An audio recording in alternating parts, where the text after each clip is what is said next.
Suamiku asyik pesta dengan gundiknya, menggunakan fasilitas termewah. Sedangkan aku dan anakku kelaparan di rumah, menunggu kepulangannya. Assalamualaikum warahmatullahi wabarakatuh. Halo Bunda sahabat Ainun. Semoga Bunda semuanya dalam keadaan sehat dan selalu bahagia ya. Sebelum saya lanjut, yuk Bunda absen dari kota mana saja? Dan buat yang sudah like, komen, dan subscribe semoga rezekinya dilancarkan ya. Yuk, langsung kita mulai kisahnya. Hujan turun rintik-rintik di luar rumah. Angin malam membawa dingin yang menusuk tulang. Sementara lampu di dapur rumah kontrakanku redup, berkelap-kelip seolah hampir padam. Aku menatap kosong ke arah meja makan yang hanya berisi sebungkus mie instan terakhir. Warisan dari dapur yang nyaris tak tersentuh bahan makanan selama 2 hari terakhir. Kuteliti kemasannya yang sudah kusut, lalu menghela napas panjang. Setidaknya malam ini Raffi masih bisa makan. Gumamku pelan, berusaha menenangkan diri sendiri meski perutku sudah melilit sejak sore. Dengan tangan bergetar, kubuka bungkus mie itu dan membaginya 2. Setengah untukku, setengah lagi untuk anakku. Kuletakkan panci kecil di atas kompor, memutar knop gas yang kini berbunyi seret. Api biru kecil menyala. Seperti nyala harapan yang kupaksakan agar tak padam di tengah kegelapan hidupku. Raffi duduk di kursi plastik reot di sudut dapur. Bocah 7 tahun itu memeluk boneka kelinci lusuh. Satu-satunya mainan yang tersisa setelah sebagian besar barang kami dijual demi membeli beras dan membayar listrik. Matanya yang besar menatapku dengan lugu, memantulkan cahaya api dari kompor. "Ma, ayah nggak pulang lagi malam ini?" Suaranya lembut, tapi seperti pisau yang menggores dadaku perlahan. Aku menunduk, menyembunyikan mata yang mulai basah. Lidahku keluh, tak tahu harus menjawab apa. Bagaimana aku bisa menjelaskan kepada anak sekecil itu bahwa ayahnya tak lagi memikirkan kami, bahwa setiap malam kini dihabiskannya di klub malam bersama seorang wanita yang bahkan tak tahu malu merusak rumah tangga orang lain? "Entah, Nak, mungkin ayah masih sibuk," jawabku akhirnya, dengan suara serak yang nyaris tak terdengar. Raffi diam sejenak. Ia menatap panci di atas kompor yang mulai mengeluarkan uap tipis. "Ma, aku lapar banget." Kuhampiri dia, mengelus kepalanya yang hangat. "Sabar ya, sebentar lagi mateng. Kita makan bareng." Aku mencoba tersenyum, tapi rasanya seperti memaksakan luka untuk sembuh dalam sekejap. Di luar sana, aku tahu Fahri sedang tertawa, menikmati dunia yang penuh gemerlap. Dunia yang sama sekali tak menyisakan tempat untuk aku dan anaknya. Dulu, Fahri bukan lelaki seperti itu. Ia sederhana, lembut, penuh kasih. Kami dulu sering makan bersama di dapur ini, sambil tertawa dan bercanda. Tapi sejak dia mengenal wanita itu, Nadia, rekan kerjanya di kantor, segalanya berubah. Senyum yang dulu untukku, kini hanya untuk perempuan lain. Perhatian yang dulu untuk Raffi, kini lenyap bersama dentuman musik pesta dan aroma minuman keras. Aku masih ingat malam pertama ia pulang dengan wajah penuh senyum dan parfum asing menempel di bajunya. Aku tak bertanya. Aku hanya menatapnya diam, berharap itu cuma bayanganku. Tapi setelah malam itu, ia makin sering tak pulang. Dan ketika pulang pun hanya untuk marah-marah, melemparkan piring, atau menuduhku menyusahkan hidupnya. Kepulan uap dari mie instan menyadarkanku kembali.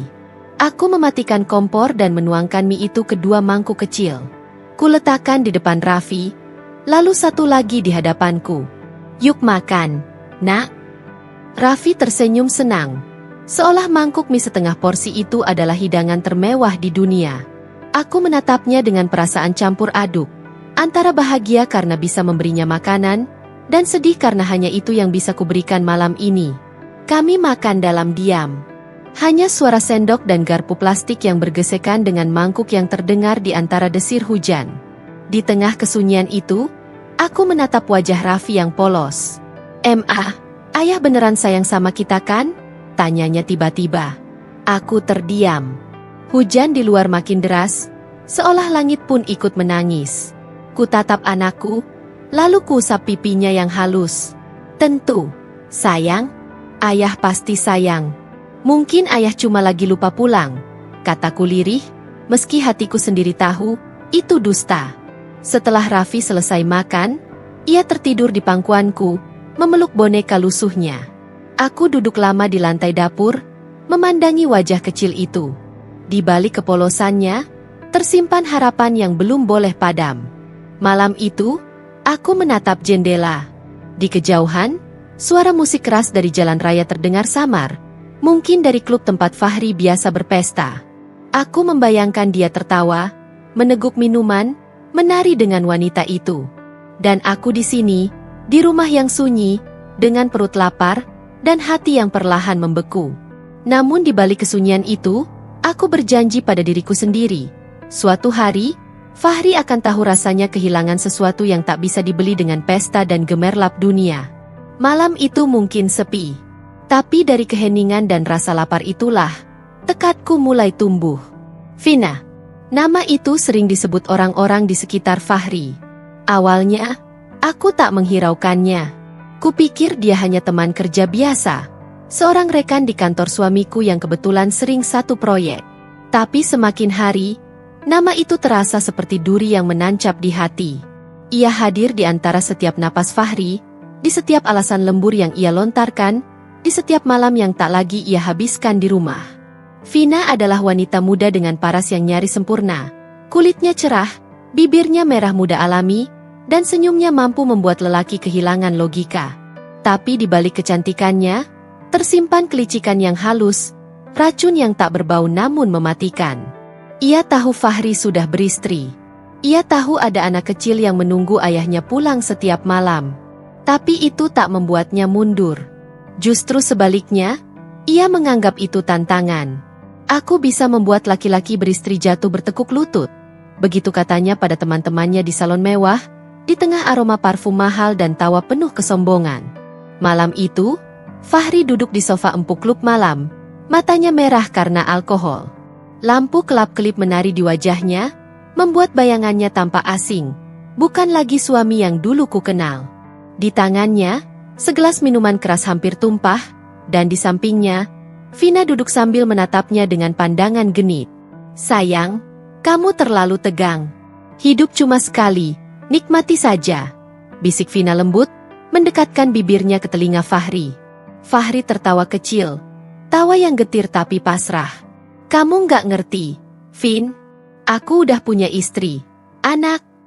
Vina tersenyum, menatapnya tajam tapi lembut, seperti ular yang siap melilit mangsanya. Istri? Anak? Mereka kan cuma beban. Kamu kan yang kerja keras. Kamu yang capek tiap hari. Tapi apa yang kamu dapat? Rumah sempit. Istri yang ngomel karena uang belanja kurang? Kamu pantas hidup lebih baik, Fahri. Kata-katanya seperti mantra. Pelan tapi pasti, membentuk keyakinan baru dalam kepala Fahri yang sudah mabuk oleh rasa puas semu.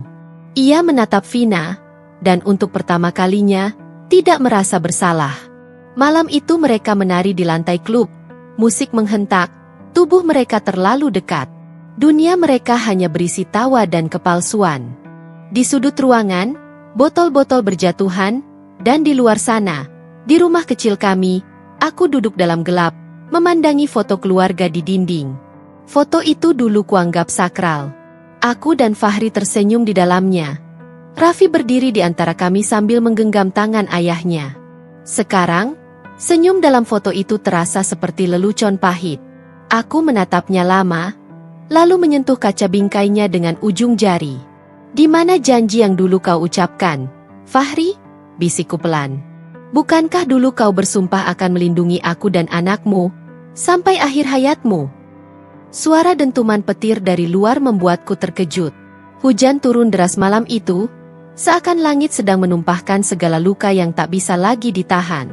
Sementara itu, di tempat lain, Vina mengajak Fahri keluar dari klub. Ia menggandeng tangannya, mengajaknya ke apartemennya di pusat kota. Apartemen itu mewah, beraroma lavender dan penuh barang-barang mahal. Di sana Fahri menemukan dunia baru, dunia yang mengelabui hati, membuatnya lupa siapa dirinya sebenarnya. Vina menuangkan minuman kedua gelas, menyerahkannya pada Fahri dengan senyum menawan. Mulai malam ini, lupakan semua yang bikin kamu stres. Anggap aja aku rumah barumu. Dan sejak malam itu, Fahri jarang sekali pulang. Ia mulai lupa pada hari-hari di mana aku menunggunya di depan pintu. Lupa pada suara kecil Raffi yang memanggilnya, "Ayah," dengan penuh semangat. Semua tergantikan oleh tawa Vina, oleh dunia yang penuh cahaya tapi tanpa cinta. Hari-hari berikutnya, aku mulai merasakan jarak yang makin lebar. Teleponku tak diangkat, pesanku tak dibalas. Setiap kali aku ke kantornya, alasannya selalu sama. Rapat, proyek, dinas luar kota. Hingga suatu sore, aku melihat mobil Fahri terparkir di depan apartemen Vina. Aku berdiri di seberang jalan, menatap tanpa suara, hanya dengan dada yang sesak dan mata yang panas oleh air mata yang tak henti jatuh. Aku melihat mereka keluar berdua. Vina memeluk lengan Fahri, tertawa tanpa rasa bersalah. Dan Fahri, lelaki yang dulu menemaniku makan nasi bungkus di pinggir jalan, kini memalingkan wajah saat mataku menatapnya. Sejak saat itu, aku tahu, aku bukan lagi rumahnya. Aku hanya masa lalu yang telah ia kubur dengan tumpukan dosa dan kenikmatan semu. Malam-malam berikutnya, aku kembali menatap foto keluarga itu. Tapi kali ini bukan dengan air mata, melainkan dengan hampa. Hati ini sudah terlalu sering diremukan. "Baiklah, Fahri," kataku pelan, menggenggam foto itu erat. "Kau boleh memilih jalanmu sendiri. Tapi jangan lupa, setiap langkah yang kau ambil dengan dosa, selalu ada bayanganku yang menunggu di ujungnya." Di luar, hujan kembali turun. Tapi kali ini, aku tidak menangis lagi. Karena dalam diam dan gelap malam itu, aku mulai berjanji pada diriku sendiri. Suatu hari, aku akan bangkit. Aku akan membuatmu menyesali setiap pesta, setiap tawa, dan setiap pelukan palsu dari wanita bernama Vina itu. Pagi itu, udara terasa berat. Matahari belum tinggi, tapi kepalaku sudah dipenuhi kekhawatiran. Di meja dapur, hanya ada 2 gelas kosong dan piring bekas makan semalam, tanpa sisa nasi, tanpa lauk. Aku menatapnya lama, mencoba berpikir bagaimana caranya agar hari ini Raffi tetap bisa makan. Dompetku hanya berisi lembaran ribuan yang kusut. Bahkan tak cukup untuk membeli seikat sayur di pasar. Sudah 2 minggu Fahri tak mengirim uang sepeser pun. Nomornya sulit dihubungi, dan setiap kali aku ke kantornya, jawabannya selalu sama, "Pak Fahri sudah resign, Bu." Resign? Tanpa kabar, tanpa sepatah kata, dunia seolah runtuh di hadapanku. Aku melangkah keluar rumah dengan langkah gontai. Udara pagi yang biasanya segar kini terasa sesak. Aku menenteng kantong plastik kosong, berharap bisa meminjam bahan makanan lagi dari warung dekat rumah. Warung itu milik Busri, tetanggaku yang dulu baik, dulu sering memberi pinjaman tanpa banyak tanya. Tapi pagi ini, pandangannya dingin.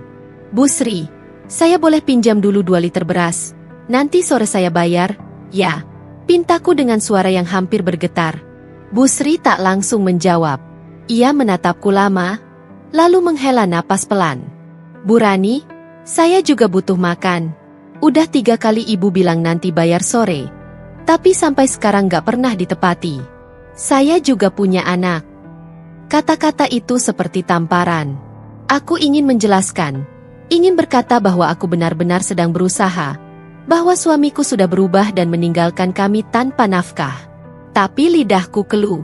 Apa gunanya menjelaskan sesuatu yang bahkan aku sendiri malu mengakuinya? Aku hanya menunduk. "Iya, Bu, maaf."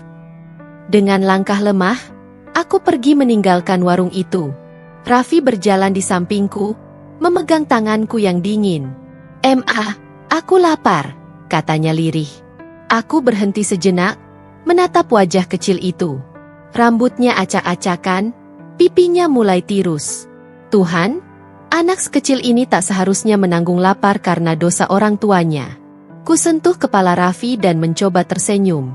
"Sabar ya, Nak. Nanti Mama cari sesuatu buat dimakan." Kami terus berjalan menyusuri gang sempit itu. Setiap langkah seperti menambah berat beban di pundakku. Tatapan orang-orang mulai berubah. Bukan lagi kasihan, tapi penuh bisik-bisik. "Itu istrinya Fahri, ya?" "Iya, katanya sekarang suaminya tinggal sama cewek muda di apartemen."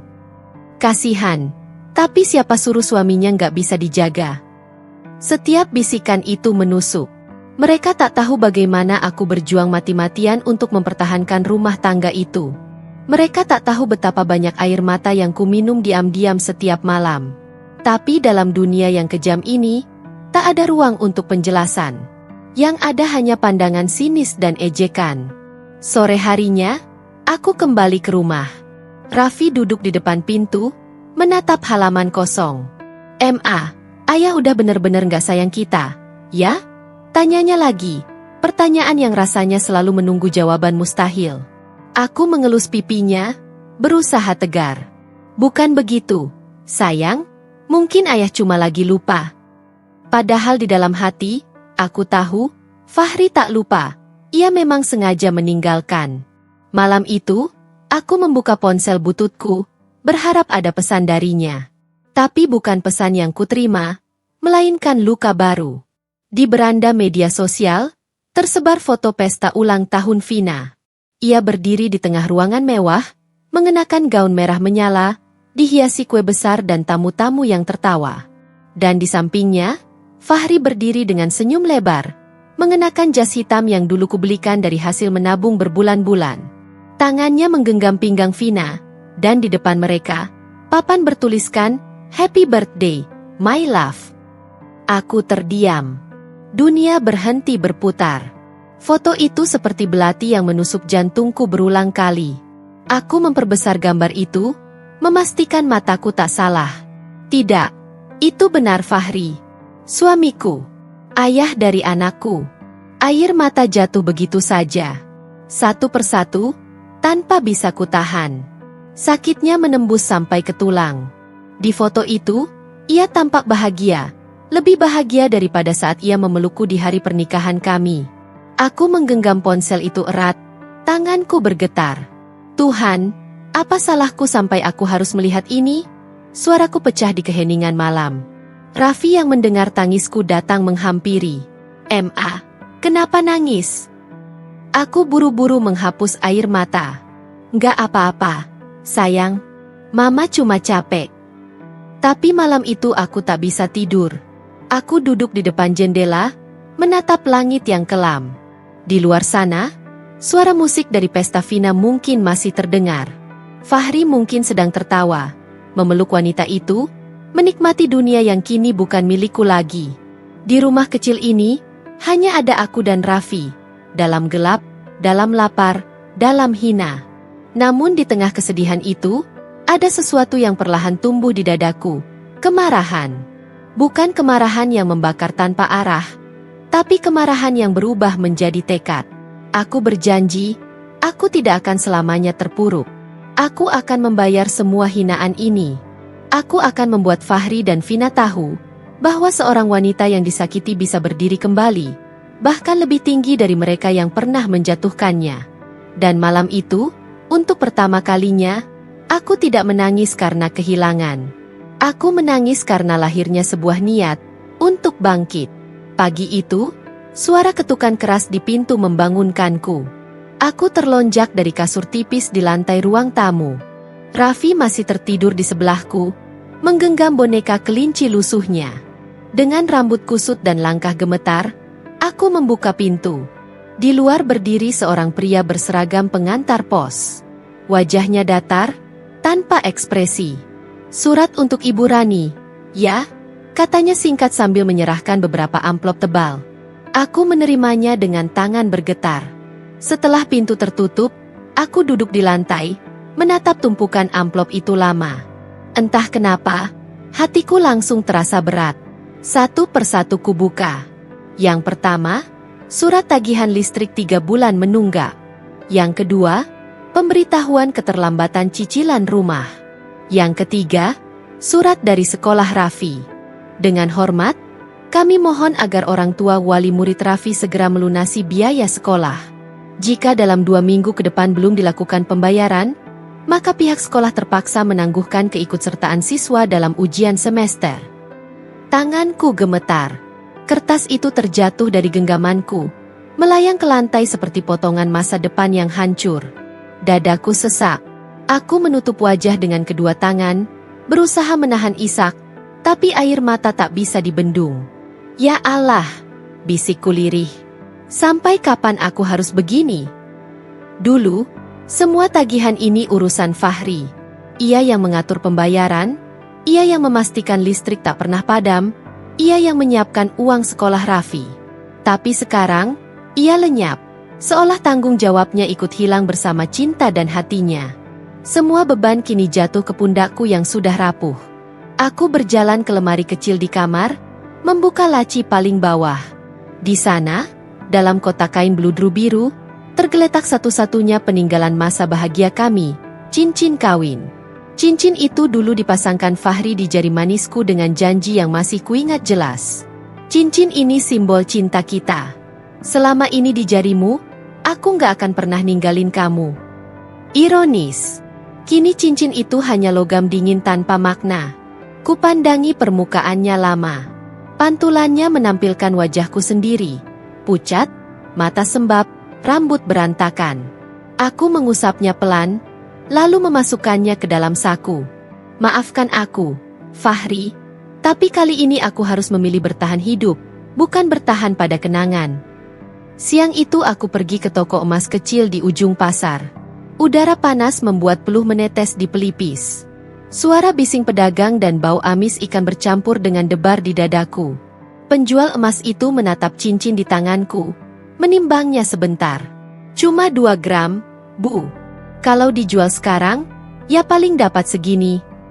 Ia menulis angka di kertas kecil dan menyerahkannya padaku. Aku menatap angka itu. Jumlahnya bahkan tak cukup untuk menutup tagihan listrik dan biaya sekolah Raffi sekaligus. Tapi apa boleh buat? Aku tak punya pilihan lain. Dengan senyum tipis yang lebih mirip luka, aku mengangguk. Baiklah, saya jual. Uang itu kuterima dalam amplop kecil. Hangat di tangan, tapi dingin di hati. Saat keluar dari toko, aku sempat menatap jari manisku yang kini kosong. Rasanya aneh. Seperti kehilangan sebagian diriku sendiri. Seperti kehilangan bukti bahwa aku pernah dicintai. Sore harinya, aku duduk di meja dapur, menghitung uang itu sambil mencatat kebutuhan. Beras, susu Raffi, listrik, sedikit untuk ongkos. Aku menulisnya dengan hati-hati di atas kertas lusuh, berusaha mengatur agar semuanya cukup. Tapi setiap baris yang kutulis terasa seperti pisau yang menggores. Tidak cukup. Tidak cukup, tidak pernah cukup. Ketika malam tiba, aku menatap amplop-amplop tagihan itu lagi. Kuhimpun semuanya menjadi satu tumpukan, lalu kutaruh di pojok meja. Entah kenapa, aku tidak punya tenaga lagi untuk menangis. Raffi menghampiriku, membawa gambar coretan dari buku tulisnya. "Ma, ini aku gambar ayah, mama, sama aku," katanya polos sambil menunjukkan kertas itu. Di gambar itu, ada 3 sosok. Aku, Raffi, dan Fahri, tersenyum di bawah matahari besar. Tapi sosok Fahri di situ lebih tinggi. Tangannya memegang tangan Vina yang ia gambar dengan spidol merah muda. Aku tertegun. Itu siapa? Nak? Itu tante yang sering sama ayah di TV. Katanya polos. Temanku bilang ayah sering keluar sama dia. Aku nggak marah. Ma. Asal ayah pulang aja. Suara Raffi lembut, tapi menghancurkan. Aku tak mampu menahan air mata lagi. Aku memeluk anak itu erat, terlalu erat. Maafkan mama, sayang. Maaf, kalau mama belum bisa bikin ayah pulang. Raffi memeluk balik, menepuk-nepuk punggungku seperti orang dewasa yang mencoba menenangkan. Nggak apa-apa, Ma. Aku cuma pengen kita makan bareng lagi kayak dulu. Malam itu aku menatap langit-langit rumah. Lampu remang menyinari dinding yang mulai retak. Suara jangkrik di luar bercampur dengan detak jam yang lambat. Hidupku kini diisi oleh tumpukan tagihan, rasa lapar, dan air mata. Namun di sela tangis, aku menggenggam sesuatu yang lebih berharga dari emas dan cincin kawin. Tekad untuk bertahan. Aku tak tahu bagaimana caranya, tapi aku harus bangkit. Bukan untuk Fahri, bukan untuk dendam, tapi untuk Raffi. Anak kecil yang terus berharap pada pelukan seorang ibu meski dunia sedang menghancurkan segalanya. Dan di tengah keheningan malam itu, Aku berbisik dalam doa. Ya Allah, jangan biarkan aku menyerah. Jika aku harus kehilangan segalanya, biarlah, asal jangan kau ambil kekuatan untuk berdiri lagi. Malam itu, udara terasa lebih dingin dari biasanya. Angin yang masuk dari celah jendela membawa aroma lembab tanah yang baru saja diguyur hujan sore tadi. Raffi tertidur di pangkuanku. Tubuh kecilnya meringkuk di bawah selimut tipis yang mulai robek di ujungnya. Aku menatap wajahnya yang polos, mendengarkan napasnya yang tenang. Satu-satunya suara yang membuatku bertahan di rumah yang kini terasa kosong tanpa jiwa.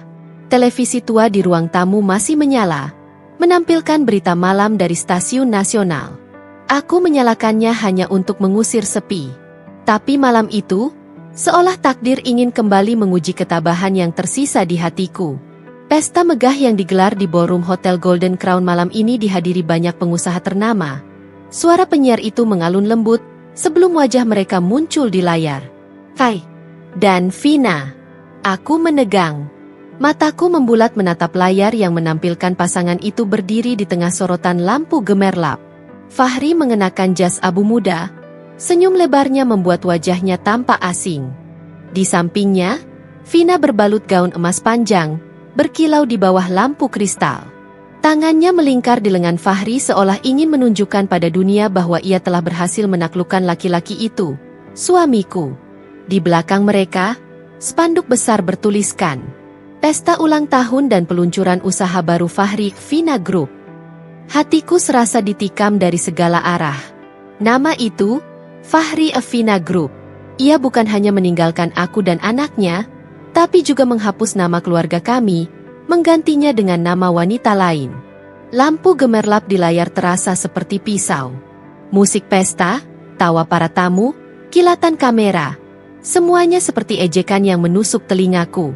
Penyiar melanjutkan, pasangan ini menjadi perbincangan hangat karena keberhasilan mereka membuka jaringan bisnis baru di Jakarta. Banyak yang memuji keharmonisan dan kerjasama keduanya. Keharmonisan. Kata itu menertawakanku. Di ruang sempit ini, aku hanya punya sepiring nasi sisa kemarin. Nasi dingin yang kugoreng ulang dengan minyak yang sudah dipakai berkali-kali. Sedikit garam jadi lauk. Aku makan perlahan agar Raffi tidak tahu kalau aku sengaja menyisakan bagian lebih besar untuknya. Tapi malam itu, perutku bukan satu-satunya yang kosong. Hatiku juga lapar. Lapar akan kasih, akan kehangatan, akan suami yang dulu bersumpah akan menjadi imam sampai akhir hayat. Aku menatap televisi tanpa berkedip. Di layar, Fahri sedang berbicara di podium. Saya berterima kasih kepada wanita luar biasa di samping saya ini, Vina. Tanpa dia, saya bukan siapa-siapa. Dialah inspirasi dan kekuatan saya untuk mencapai semua ini. Tawa tamu menggema, disambut tepuk tangan panjang. Aku menggenggam kain sarung di pangkuanku, menahan diri agar tidak membanting televisi tua itu. Tanpa dia, kamu bukan siapa-siapa? Gumamku dengan suara serak. Lalu siapa aku? Fahri? Siapa aku yang menemanimu saat kamu bukan siapa-siapa? Ingatan itu menyerbu tanpa ampun. Malam-malam di mana aku menjahit baju untuk menambah uang belanja. Pagi-pagi ketika aku mengantar kopi untuknya sebelum ia berangkat kerja. Saat kami menabung bersama demi membeli motor pertama. Aku yang menemaninya saat ia gagal proyek. Aku yang tetap di sampingnya saat semua orang menertawakannya. Dan kini, semua itu seolah tak pernah terjadi. Tangisku pecah tanpa suara. Aku menunduk, membiarkan air mata jatuh ke nasi di piring. Setiap tetes terasa pahit, seperti rasa malu yang tak bisa kuhapus. Raffi menggeliat kecil dalam tidurnya, lalu membuka mata.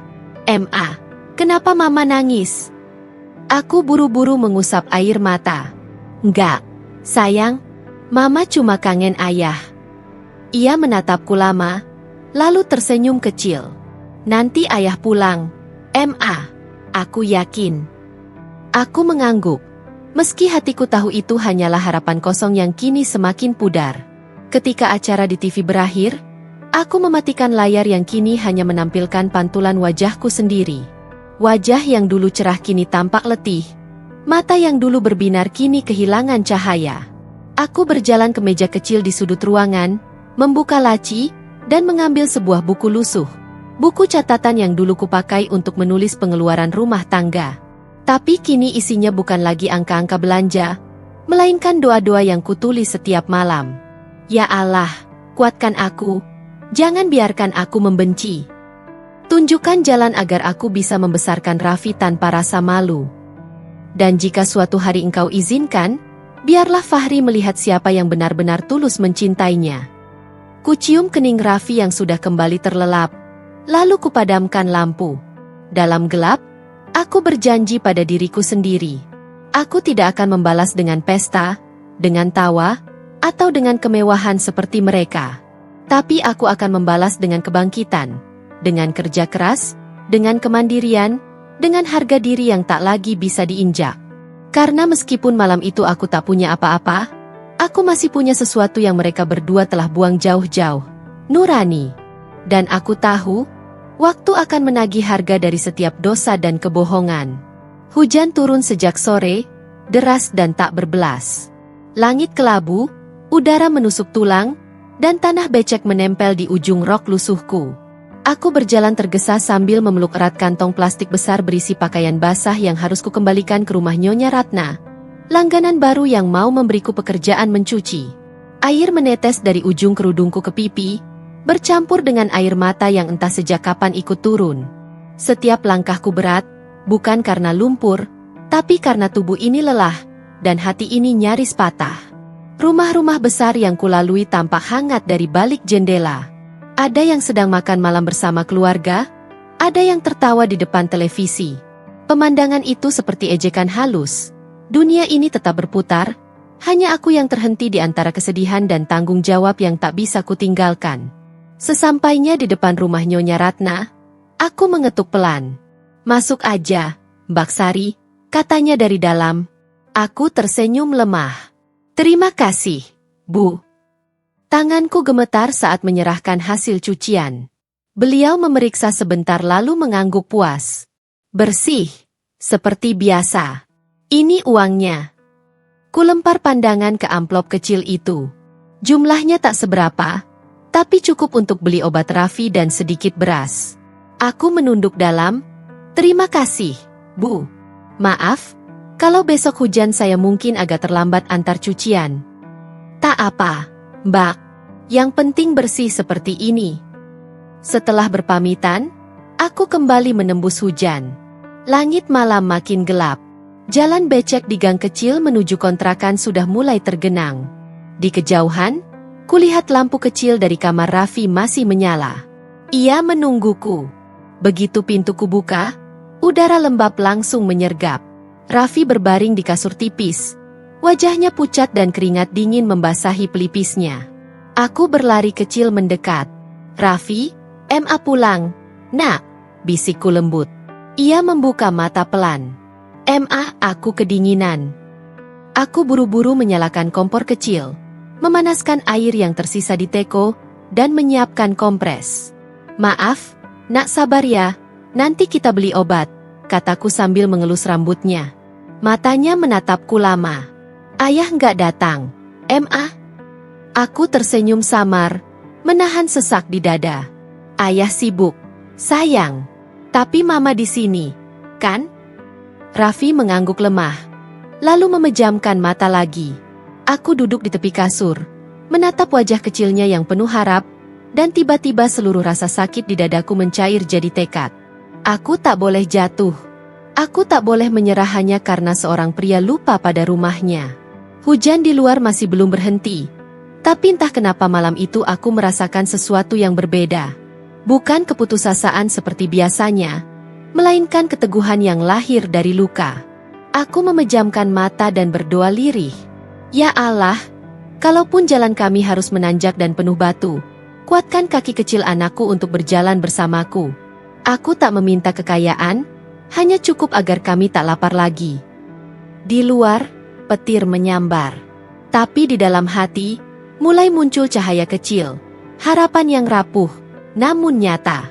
Aku sadar, mungkin tak ada yang bisa menolongku sekarang. Tapi selama aku masih bisa berdiri, aku akan berjuang. Untuk Raffi. Untuk hidup yang layak kami miliki. Untuk harga diriku yang tak akan kubiarkan diinjak lagi oleh kebahagiaan palsu di balik pesta suamiku. Malam itu, di tengah hujan dan kesepian, aku bersumpah pada diri sendiri. Aku akan bertahan, apapun yang terjadi. Hari itu, aku sedang melipat pakaian cuci di beranda kecil kontrakan ketika suara motor berhenti di depan rumah. Aku menoleh, mendapati sosok yang sudah lama tak kulihat. Nadia, sahabatku sejak SMA. Wajahnya tampak cemas. Langkahnya tergesa menuju aku. "Sari, aku harus bicara." Nada suaranya membuat jantungku berdetak cepat.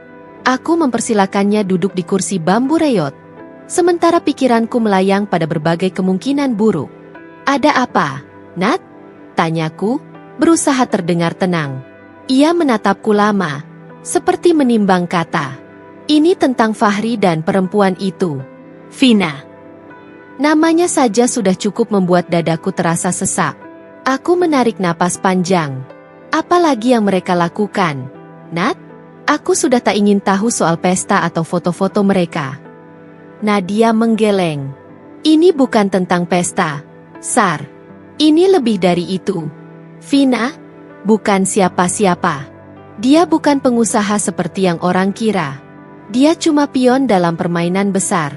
Dia menipu Fahri, menipu banyak orang kaya, dan sekarang dia pakai nama Fahri untuk tipu investor baru." Dunia seolah berhenti berputar sesaat. Kata-kata Nadia menggantung di udara, berat dan menyesakan. "Apa maksudmu?" Fahri itu dijadikan tameng. Namanya bersih. Usahanya dulu lumayan dikenal, kan? Nah, Vina manfaatin itu. Dia pakai nama Fahri untuk buka proyek investasi bodong. Aku tahu karena suamiku kerja di salah satu perusahaan yang kena imbas. Mereka kehilangan ratusan juta. Tanganku gemetar. Tak kusangka sejauh itu. Aku tahu Vina licik, tapi tak pernah kubayangkan suamiku dijadikan alat kejahatan. "Fahri tahu?" tanyaku dengan suara nyaris berbisik. Nadia menatapku iba. "Kurasa belum. Atau mungkin tahu tapi sudah terlambat. Dia terlalu cinta. Terlalu mabuk dengan semua yang Vina suguhkan, uang, pesta, dan perhatian palsu." Aku memejamkan mata. Di kepalaku muncul wajah Fahri yang dulu ku kenal. Lelaki yang tak pernah lupa sholat, yang dulu menuntunku saat aku kehilangan arah. Kini semua bayangan itu runtuh oleh kenyataan pahit. Malamnya, setelah Raffi tertidur, aku memberanikan diri menelepon Fahri. Tanganku gemetar saat menekan nomor yang sudah lama tak kuhubungi. Suara nada sambung terdengar beberapa kali, tapi tak ada jawaban. Aku mencoba lagi. 2 kali. 5 kali. Tetap sama. Akhirnya panggilan terakhirku dijawab. Tapi bukan oleh Fahri. Suara perempuan di seberang terdengar lembut namun sinis. "Halo, siapa ini?" Aku tercekat. "Aku Sari, istrinya Fahri. Bisa panggilkan dia?" "Oh, istrinya?" katanya pelan, diikuti tawa kecil yang menusuk telinga. "Sayang sekali, Fahri sedang sibuk. Tapi nanti aku sampaikan kalau kamu menelepon, ya?" Klik. Sambungan terputus. Telepon itu terasa seperti cambuk di wajahku. Untuk sesaat aku hanya duduk diam, menatap kosong ke dinding yang mulai lembab karena hujan. Lalu sesuatu dalam diriku retak. Bukan lagi karena cinta, tapi karena kekecewaan yang sudah tak bisa ditahan. Keesokan paginya aku menulis surat. Bukan surat cinta, tapi surat peringatan. Aku tulis dengan tangan yang bergetar. "Fahri, aku tahu apa yang sedang terjadi. Vina bukan orang yang kau kira. Dia menggunakanmu. Aku tak ingin melihatmu hancur. Tapi kalau kau terus menutup mata, kehancuran itu akan datang sendiri. Aku hanya berharap kau sadar sebelum semuanya terlambat." Kuselipkan surat itu ke dalam amplop, lalu kukirim lewat pos ke alamat kantor barunya, yang dulu pernah kusebut rumah kedua kami. Hari berganti minggu. Tak ada balasan. Tak ada kabar. Namun Nadia terus mengirim berita tentang bagaimana Vina mulai menguasai semua proyek atas nama Fahri. Tentang investor yang mulai menuntut. Tentang pesta-pesta yang mulai sepi. Lalu suatu sore, Kabar itu datang seperti badai. Sari, Vina menghilang. Semua uang investasi raib. Fahri dicari polisi. Tubuhku lemas. Dunia seperti berputar cepat. Sementara aku hanya bisa duduk di lantai dengan amplop kosong di tangan. Aku ingin marah. Tapi yang tersisa hanya getir. Suamiku yang dulu kuperjuangkan kini terperangkap dalam permainan yang ia pilih sendiri. Dan entah mengapa, meski ia mengkhianatiku, air mata itu tetap jatuh. Bukan karena cinta, tapi karena aku tahu, kejatuhannya juga adalah akhir dari semua yang pernah kami bangun bersama. Aku memandang langit sore dari balik jendela kontrakan. Hujan mulai turun lagi. Dan aku berbisik pelan, semoga kali ini kau sadar, Fahri, sebelum semuanya benar-benar hancur. Surat itu datang pagi-pagi sekali. Amplop coklat dengan cap bank dan tulisan tebal. Pemberitahuan akhir, penyitaan properti. Aku membukanya dengan jari gemetar. Baris demi baris huruf di dalamnya terasa seperti duri yang menusuk jantungku. Karena tidak adanya pelunasan dalam jangka waktu yang ditetapkan, maka pihak bank akan melakukan penyitaan terhadap rumah atas nama Fahri dan Sari, paling lambat dalam waktu 7 hari ke depan. Tangan ini tak sanggup lagi menggenggam kertas itu. Jatuh ke lantai, bersama air mata yang mulai mengaburkan pandangan. Rumah itu, satu-satunya tempat di mana aku dan Raffi berlindung dari panas, hujan, dan rasa sakit dunia, akan diambil orang. Aku terduduk lama di kursi kayu ruang tamu. Ruangan itu dulu penuh tawa, penuh suara azan yang selalu kami sambut bersama. Tapi kini, semua terasa dingin dan mati. Foto keluarga di dinding masih tergantung rapi. Namun wajah Fahri di sana terasa seperti orang asing. Raffi muncul dari kamar, rambutnya berantakan. "Ma, kok mama nangis?" tanyanya polos. Aku buru-buru menghapus air mata. "Enggak, nak. Cuma debu masuk mata." Ia menatapku dengan wajah kecil yang mencoba mengerti. "Mama bohong. Mama sedih, ya?" Aku menarik napas dalam-dalam, menatap anakku dengan senyum yang dipaksakan. "Nggak apa-apa, Raffi. Cuma, mulai sekarang kita harus siap-siap pindah." "Ya." "Pindah?" Ia memiringkan kepala. "Kita mau kemana?" Pertanyaan itu membuat dadaku sesak. Aku ingin menjawab dengan pasti, tapi tak ada tempat yang bisa kusebut rumah lagi. "Asal kamu sama mama," kataku pelan sambil memeluknya. "Itu sudah rumah kita." Hari-hari berikutnya menjadi perlahan seperti kabut. Aku mulai berkemas, memasukkan pakaian Raffi yang mulai sempit, buku-buku sekolahnya yang sebagian sobek, dan beberapa perabot kecil yang bisa dijual. Setiap benda yang kumasukkan ke dalam kardus membawa kenangan. Setrika butut yang dulu kubeli dari hasil kerja lembur, gelas hadiah pernikahan yang kini tinggal satu, bahkan selimut lusuh yang dulu kami pakai bertiga, aku, Fahri, dan bayi kecil kami. Semuanya menjadi saksi betapa rumah ini bukan sekadar bangunan, tapi potongan hidupku yang sebentar lagi dirampas. Ketika petugas bank datang beberapa hari kemudian, aku sudah pasrah. 2 orang berseragam datang membawa berkas dan kamera, memotret setiap sudut rumah seolah ingin mencatat sisa-sisa hidupku. "Mohon maaf, Bu, kami hanya menjalankan tugas," kata salah satunya. Suaranya datar tanpa emosi. Aku mengangguk pelan. "Saya paham, Pak. Apakah Ibu punya tempat tinggal lain?" Aku tersenyum getir. "Masih dicari, Pak." Setelah mereka pergi, aku dan Raffi berdiri di depan rumah. Pintu kututup perlahan. Suara kunci terakhir yang kukunci terdengar seperti gong kecil yang menandai akhir segalanya. Raffi menggenggam tanganku. "Ma, ini rumah kita kan? Kenapa dikunci?"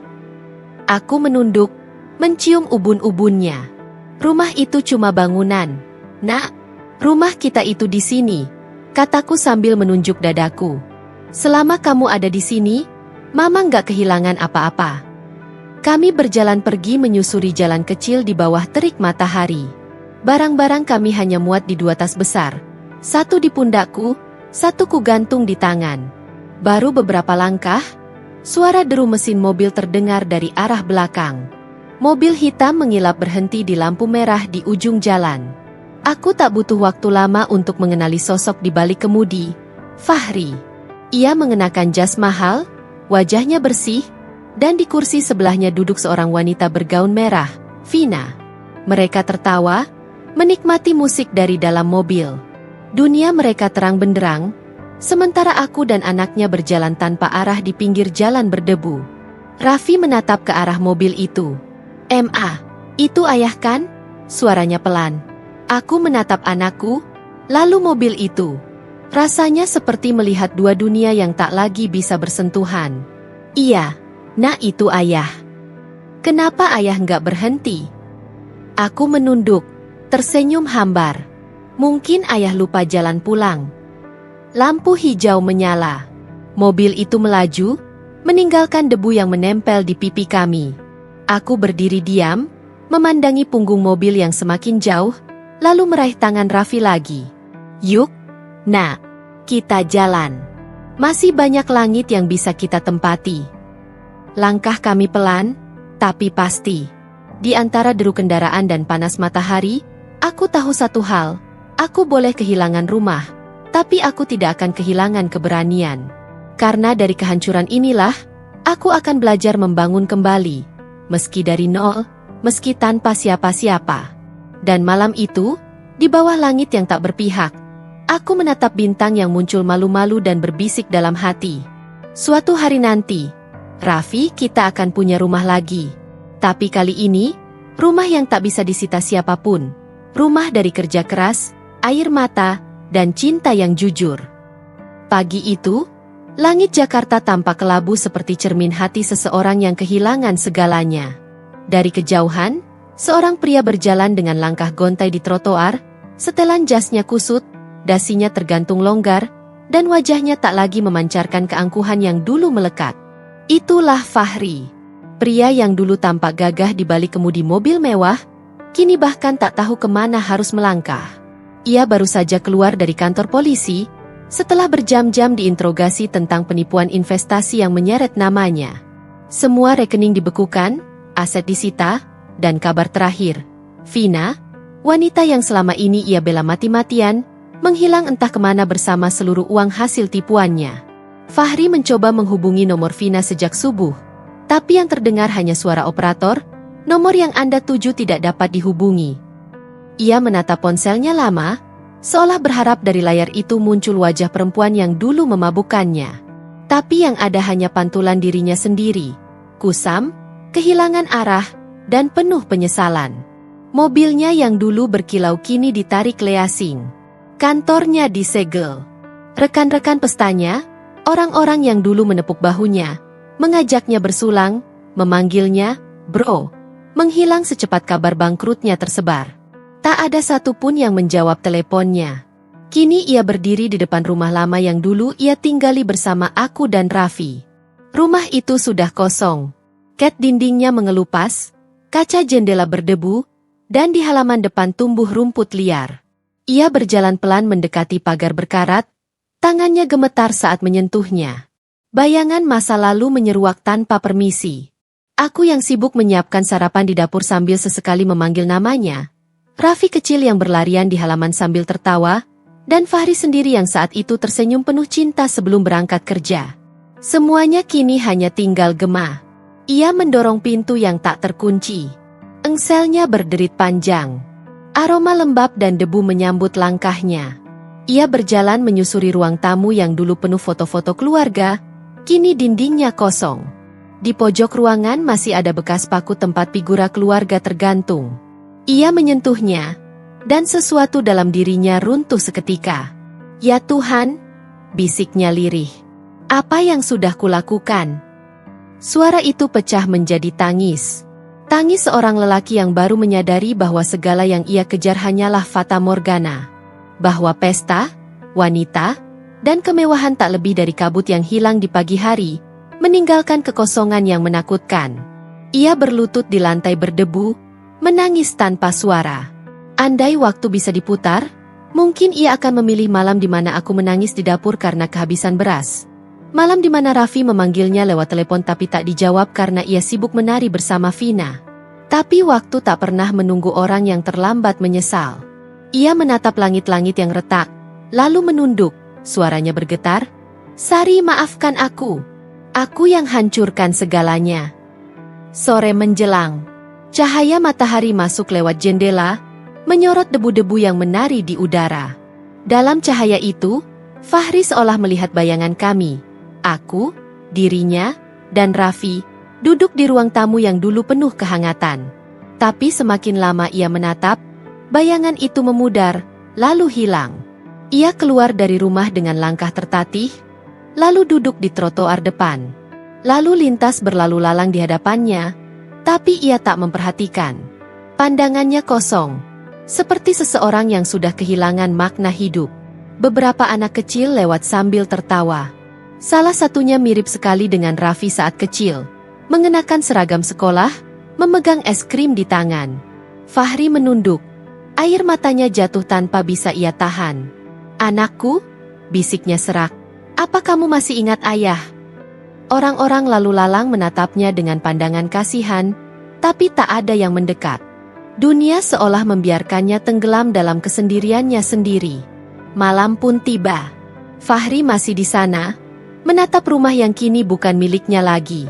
Di atas langit, bulan menggantung sendu. Dan di dadanya, penyesalan tumbuh seperti luka yang tak bisa disembuhkan. Ia tahu, semua sudah terlambat. Cinta yang ia hianati telah berubah menjadi dingin, dan keluarga yang dulu ia tinggalkan kini entah di mana. Namun satu hal kini jelas di benaknya. Tak ada pesta, tak ada gemerlap, tak ada wanita secantik apapun yang bisa menandingi kedamaian sederhana dari rumah yang ia hancurkan sendiri. Fahri menatap langit satu kali lagi sebelum berbisik, hampir tanpa suara. Aku kehilangan segalanya, termasuk diriku sendiri.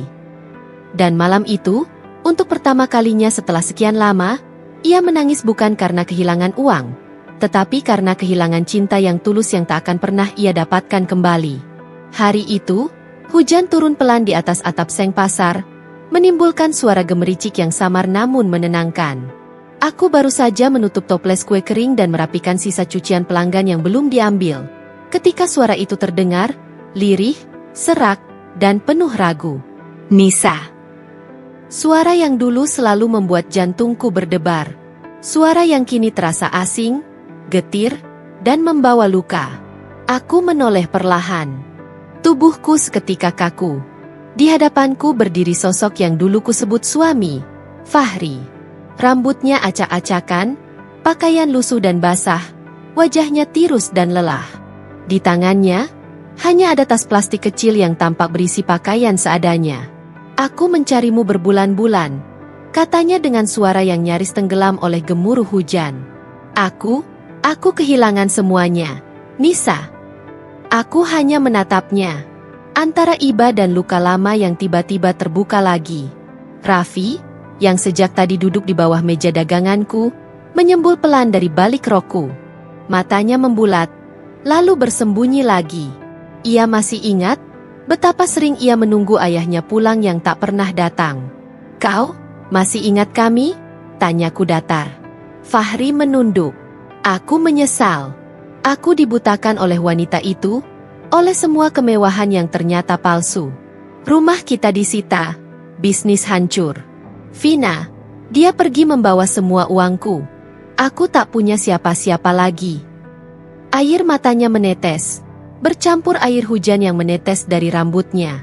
Aku tahu aku tak pantas bicara ini, tapi bolehkah aku bertemu anakku? Aku menelan ludah. Suara hatiku saling berperang, antara amarah dan belas kasihan. Raffi, panggilku pelan. Anak kecil itu muncul, memeluk kakiku erat. Tatapannya penuh ketakutan. Itu ayahmu, bisikku. Raffi tak menjawab. Ia hanya memandang Fahri dari jauh, seolah melihat sosok asing. Lalu ia memelukku semakin erat. Aku nggak mau, aku takut. Suasana hening. Hanya suara hujan dan isakan kecil Raffi yang terdengar. Fahri mencoba mendekat, tapi aku mengangkat tangan menahannya. Cukup sampai situ, Fahri. Anak ini sudah cukup menanggung luka karena keputusanmu dulu. Jangan tambah lagi. Fahri terdiam. Matanya sayu, menatapku dengan tatapan seseorang yang benar-benar kehilangan arah. Aku cuma ingin memperbaiki semuanya. Nisa, aku tahu aku tak bisa menghapus masa lalu, tapi izinkan aku jadi ayahnya lagi. Sekali ini saja. Aku menghela napas panjang. Dulu aku juga ingin memperbaiki, tapi kau yang memilih pergi. Kau berpesta di atas derita kami. Sekarang, saat semua hancur, baru kau datang membawa penyesalan. Maaf, Fahri, waktu tak bisa diputar kembali. Aku menatap wajahnya terakhir kali sebelum berbalik, menggandeng Raffi yang masih ketakutan. Fahri hanya berdiri di sana, menatap kepergianku di bawah rintik hujan yang makin deras. Suara langkahku bercampur dengan genangan air di tanah becek. Di hatiku, tak ada lagi cinta, hanya kenangan yang sudah membeku. Namun entah mengapa, saat menatap langit mendung itu, aku tetap berbisik dalam hati. Semoga Tuhan mengampunimu, Fahri, karena aku sudah selesai membencimu. Hujan masih turun lama hari itu. Dan di tengah pasar yang sepi, aku melangkah pulang bersama Raffi, menuju kehidupan yang mungkin sederhana, tapi jauh lebih tenang tanpa pesta, tanpa kebohongan, dan tanpa air mata yang harus kutelan sendirian lagi. Hari-hari setelah pertemuan di pasar itu berjalan seperti air yang mengalir pelan namun membawa arus kenangan yang dalam.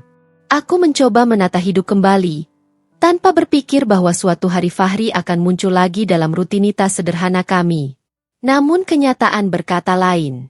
Suatu pagi, saat aku membuka kios dan mulai menata tumpukan baju yang sudah kering dijemur semalam, aku menemukan seorang pria berdiri di seberang jalan. Hai! Ia tidak lagi lusuh seperti waktu pertama kali datang. Pakaian bekasnya diganti dengan kemeja sederhana, rambutnya dipangkas rapi, dan wajahnya tampak sedikit lebih bersih meski lelah. Ia menunduk sopan dan hanya berkata pelan, "Aku tak ingin ganggu, Nisa. Aku cuma mau bantu sedikit. Aku bisa angkat-angkat barang, bersihin kios, atau bantu jaga kalau kamu sibuk." Aku diam cukup lama, menimbang. Bagian hatiku yang dulu penuh luka masih terasa ngilu setiap kali mendengar suaranya. Namun, di balik kepedihan itu, aku tahu, setiap manusia punya hak untuk memperbaiki diri. Aku akhirnya mengangguk pelan. Kalau kau memang mau bantu, silakan. Tapi jangan harap lebih dari itu. Hari demi hari berlalu. Fahri benar-benar datang setiap pagi, tanpa pernah mengeluh. Ia membantu menjemur pakaian pelanggan, mengangkat ember air, menyapu lantai kios, bahkan menjajakan cucian ke rumah pelanggan langgananku. Ia tak banyak bicara, tidak menyinggung masa lalu, tidak memohon maaf lagi. Hanya bekerja dalam diam, seolah sedang menebus dosa pada waktu yang tak bisa diputar kembali. Tapi luka itu tidak sepenuhnya hilang. Kadang, saat aku melihatnya duduk sendirian di depan kios setelah hujan turun, menatap langit yang berwarna abu-abu, aku merasa iba. Namun rasa iba itu segera kutelan kembali, karena setiap kali aku hampir luluh, bayangan masa lalu datang menampar kesadaranku. Bayangan ketika aku dan Raffi kelaparan, ketika ia berpesta tanpa peduli, ketika air mataku jatuh di malam yang panjang. Raffi pun masih belum bisa menerima. "Kenapa ayah bantu di sini, Ma?" tanyanya suatu sore. "Karena ayah sedang belajar memperbaiki diri," jawabku perlahan. "Tapi dulu ayah buat mama nangis." Aku menatap wajah kecil itu. Polos, tapi menyimpan luka dari masa lalu yang belum sempat sembuh. "Kadang, Nak, orang yang salah juga bisa belajar jadi lebih baik. Tapi kita harus tetap jaga hati agar tidak terluka lagi." Malamnya, setelah pasar tutup dan kios kami senyap, aku duduk di depan pintu, memandangi jalanan basah yang memantulkan cahaya lampu. Aku berpikir panjang tentang cinta, tentang kehilangan, tentang arti memaafkan. Cinta tanpa tanggung jawab memang racun manis, membuat kita mabuk di awal, lalu perlahan meracuni hidup hingga yang tersisa hanyalah kehampaan. Aku telah meminum racun itu dulu, dan aku tak ingin jatuh pada tegukan yang sama lagi. Namun dalam diam, aku juga tahu, tidak semua luka bisa sembuh dengan mengusir kenangan. Beberapa luka hanya bisa berdamai dengan waktu. Fahri kini membantu tanpa janji, tanpa harapan. Ia tak lagi bicara tentang cinta, tak lagi menyebut kata keluarga. Ia hanya memastikan aku dan Raffi tak lagi kesulitan. Dan mungkin, bagi kami yang pernah terjebak di antara cinta dan kehancuran, itu sudah lebih dari cukup. Malam itu, aku menatap Raffi yang sudah tertidur pulas, lalu memandang keluar kios, ke arah sosok Fahri yang masih duduk di kursi kayu, menggenggam payung tua yang patah di ujungnya. Aku menarik napas panjang, lalu berbisik, "Terima kasih sudah mencoba berubah. Meski aku belum tahu apakah aku bisa benar-benar memaafkanmu." Hujan kembali turun perlahan. Dan di antara rinainya, aku tahu, luka itu tak sepenuhnya sembuh. Tapi aku sudah tak berdarah lagi. Waktu benar-benar berjalan cepat. Seolah semua luka, tangis, dan malam-malam panjang itu hanyalah potongan mimpi buruk yang akhirnya berakhir juga. Kini aku berdiri di depan bangunan kecil berwarna krem dengan papan nama bertuliskan, Nisa Raffi Catering. Usaha yang dulu dimulai dari dapur sempit dengan satu kompor rusak, kini sudah memiliki 3 pegawai, 2 motor pengantar pesanan, dan pelanggan tetap dari beberapa instansi kantor. Raffi, anak kecil yang dulu pernah menangis karena lapar, kini tumbuh menjadi pemuda yang membanggakan. Ia kuliah di jurusan manajemen bisnis, sering membantu di akhir pekan, dan selalu memastikan aku tidak bekerja terlalu keras. "Ma, pesanan untuk besok udah dikonfirmasi semua. Aku bantu belanja ya," katanya sambil tersenyum. Setiap kali melihatnya, hatiku bergetar, bukan karena kesedihan, tapi rasa syukur. Tuhan tidak membiarkanku hancur sendirian. Suatu sore, saat aku sedang memeriksa daftar pesanan untuk acara pernikahan besar, sebuah suara memanggil dari luar pagar. Suara itu berat, namun tenang. "Nisa." Aku menoleh. Di sana, berdiri seorang pria dengan pakaian sopan sederhana, wajahnya teduh meski garis usia mulai terlihat jelas. "Hai." Untuk sesaat, waktu seperti berhenti. Aku melihatnya dengan tatapan datar, tapi hatiku tidak lagi bergejolak seperti dulu. Tidak ada amarah, tidak ada rindu, hanya tenang. Ia menunduk, memegang topinya, lalu berkata pelan, "Aku sekarang kerja jadi sopir angkutan kota. Hidup sederhana, tapi tenang. Aku cuma ingin minta maaf lagi, bukan untuk diterima, tapi untuk menenangkan hati." Aku menatapnya cukup lama sebelum menjawab. "Dulu kau berpesta di atas deritaku, Fahri. Saat aku dan Raffi kelaparan, kau menari di bawah gemerlap lampu yang bukan milikmu." Ia menunduk dalam, matanya mulai berkaca.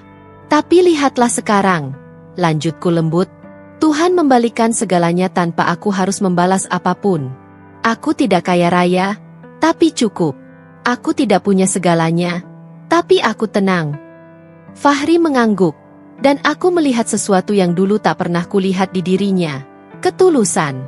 Bukan lagi penyesalan kosong, tapi keikhlasan menerima akibat dari masa lalunya. "Raffi sudah besar?" tanyanya perlahan. "Sudah. Kuliah sekarang," jawabku sambil tersenyum bangga.